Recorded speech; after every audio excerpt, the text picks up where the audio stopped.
El día de hoy resolveré el siguiente problema, el cual nos dice que la viga se sostiene mediante un pasador en A y un eslabón corto BC. Si P es igual a 15 kN, determine el esfuerzo cortante promedio desarrollado en los pasadores A, B y C. Como se muestra en la figura, todos los pasadores están en cortante doble como se muestra y cada uno tiene un diámetro de 18 milímetros. Como hemos visto, el primer paso para la solución de este tipo de problemas es identificar el cuerpo rígido en el cual actúan las fuerzas. En este caso, el cuerpo rígido es la viga AB sobre la cual se ejercen fuerzas puntuales. Una vez que identificamos el cuerpo rígido, lo siguiente es realizar el diagrama de cuerpo libre de ese cuerpo. Ese diagrama se puede obtener si nosotros aislamos la viga, la separamos de los pernos y la dibujamos. Aquí la represento como una línea recta en color rojo y colocamos las fuerzas que sobre ella actúan. Antes de colocar esas fuerzas es necesario también identificar que el elemento CB es un elemento sometido a dos fuerzas, sujeto a dos fuerzas, porque cumple dos de las características de este tipo de elementos. El primero de ellos, estamos ante la presencia de un elemento recto, y el segundo, que en los extremos de ese elemento tiene nodos. Por lo tanto, en ese elemento estará actuando una fuerza a tensión o a compresión, pero siempre a lo largo de la dirección de ese elemento, que en nuestro problema es de 30 grados. Por eso, si ven en el diagrama de cuerpo libre de la viga, esa fuerza BC yo la representé a tensión, es decir, hacia arriba, en ese caso a 30 grados respecto al punto B de la viga. Cada una de las cargas puntuales que nosotros vemos en la imagen están en función de P, P4P y 2P.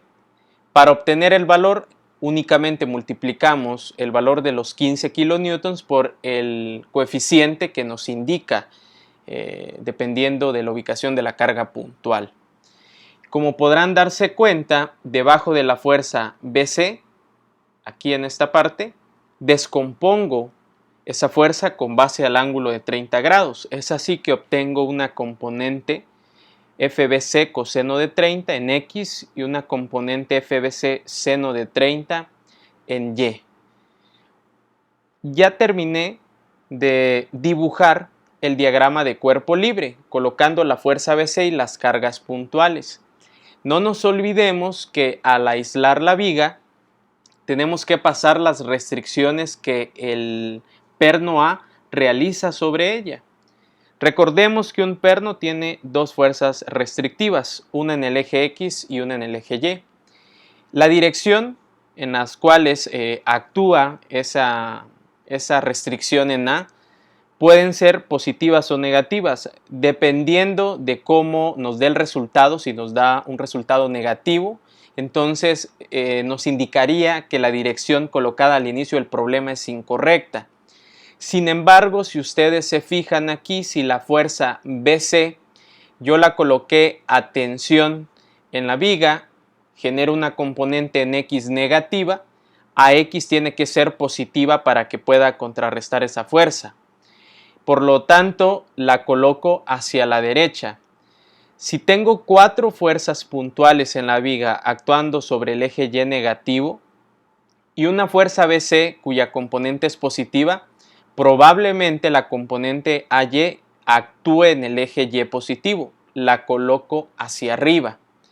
¿Cuáles son las fuerzas que a mí me interesa encontrar? Primero, la fuerza BC, porque sería la fuerza que está actuando en el perno B.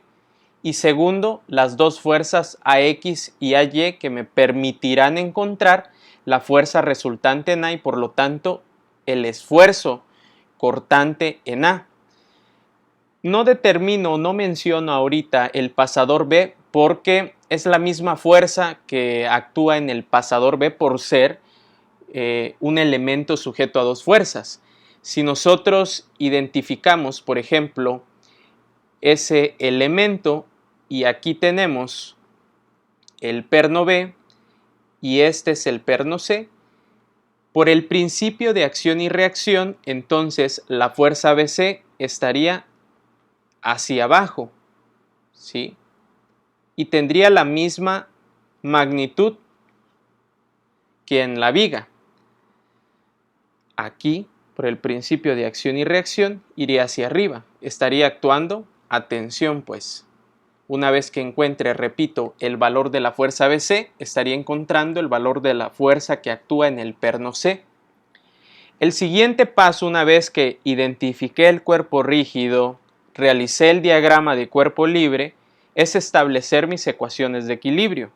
Mi sumatoria de fuerzas en X, sumatoria de fuerzas en Y y sumatoria de momentos.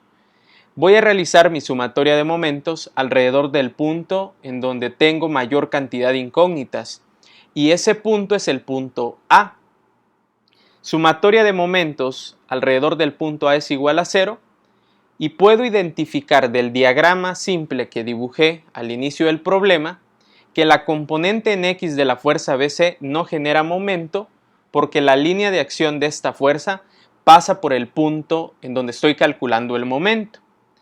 La única componente entonces que sí genera un momento es la componente en Y, fuerza BC por el seno de 30 grados.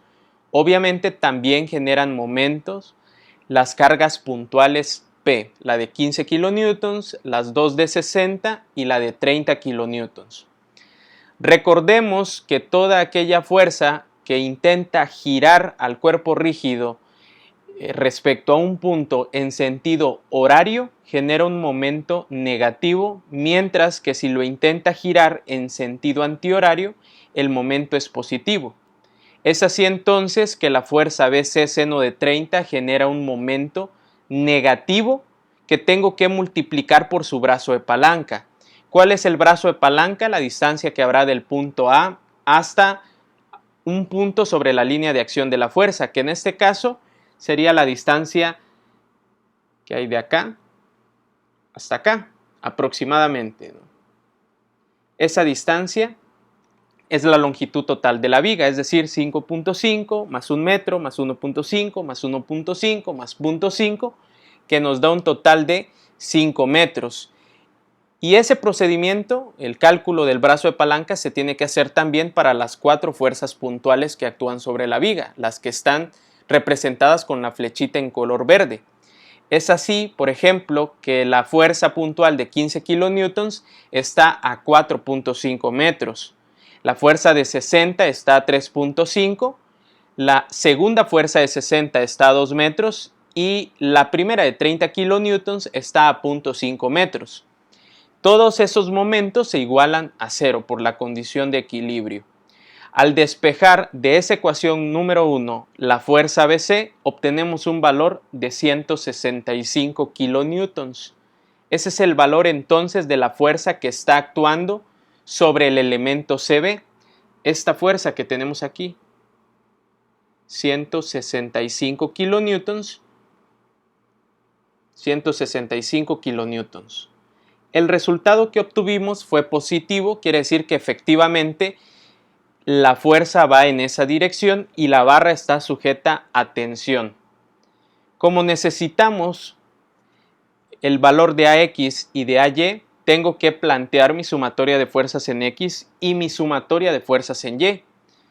Si realizo mi sumatoria de fuerzas en X igual a 0, AX positiva se tiene que contrarrestar con menos fuerza BC coseno de 30, que al despejar, que sería nuestra ecuación 2, obtenemos una componente en X de 142.8941. Necesito saber también el valor de AY.